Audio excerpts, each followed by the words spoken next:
Hakametsän lauantai on vilkas. Urheiluseuran junioreilla käynnistyy turnaus, illalla pelaa edustusjoukkue. Haastetta kerrakseen yhdelle tapahtumapaikalle.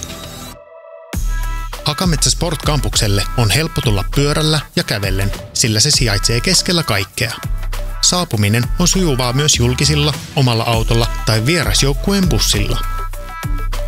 Kampuksen sisällä tapahtuu paljon, mutta selkeä opastus pitää kaikki kartalla. Pukuhuoneiden ja kenttien sijainnit voi tarkistaa digitaalisista opasteista. Kun nälkä yllättää, kotijoukkue tarjoilee kahvia ja pikkupurtavaa. Kampuksen ravintolasta saa lounasta koko turnausväelle. Pelien jälkeen osa junioreista majoittuu kampusalueelle, toiset jatkavat keskustaan ratikalla. Illaksi kenttä muutetaan kärkiottelun näyttämöksi ja joukkueen väreihin digitaalisesti. Sportkampuksen tilat ja tekniikka skaalautuvat jokaiseen tarpeeseen. Näyttävä areena vetää väkeä paikalle runsaasti, kävijävirtoja hallitaan tehokkaasti eikä ruuhkia synny. Valokeilaan voidaan nostaa urheilijoita, sponsoreita tai tapahtuman tähtihetkiä.